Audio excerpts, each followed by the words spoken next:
My name is Lily Johnson, and we are interviewing the NASCAR legend Wendell Scott. Wendell Scott, tell us about growing up and how you became interested in racing. Well, I was born August 29th, 1921 in Danville, Virginia.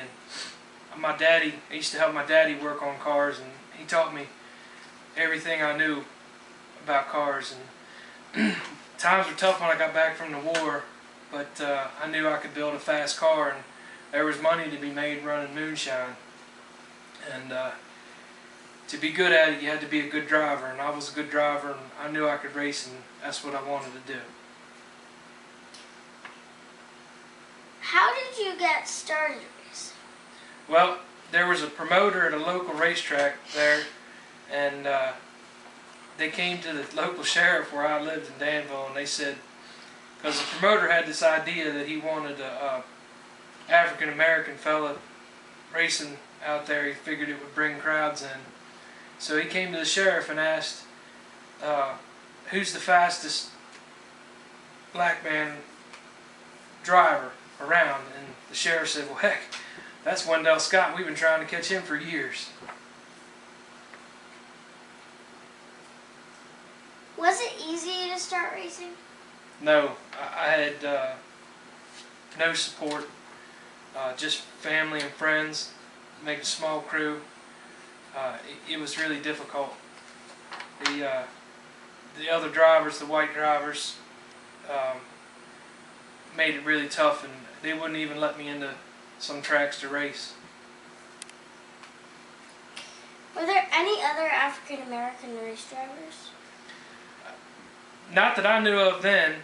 I heard rumors about some here or there, but I never saw one.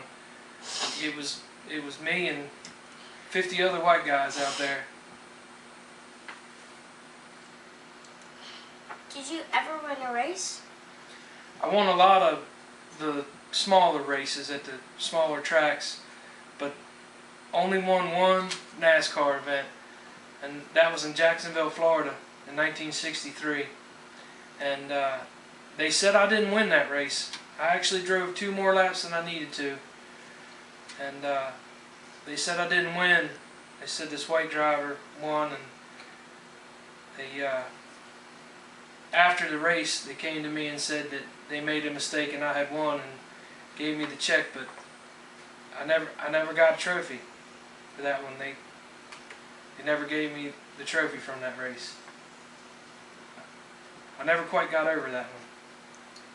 How does it feel to be the only African American to win a NASCAR race? Well, to be honest with you, I never thought of myself as black or white or African American driver. I thought of myself as a race car driver. I was a race car driver, and I was out there to win races, and like I said, I never quite got over that one win. What are you most proud of? Well, I am proud of winning a race in NASCAR. There's guys that spend their whole careers and never win a race. But I'm most proud of my family, my wife and my 5 kids. Why did you stop racing? Well, in Talladega in 1973, I had a pretty bad crash, and I had some serious injuries, and I had put every penny I had into that race car. It was a good race car, and we mortgaged the house and sold everything we had for that car, and it took me 8 years to pay for that car, and I just didn't have it anymore. I just physically couldn't do it and didn't have the money. But I tell you right now, if I had a good piece of equipment, I bet I could go out and win today. I know I could. Well, thank you. Thank you for coming, and I am Lily Johnson, and we will be back soon. Thank you.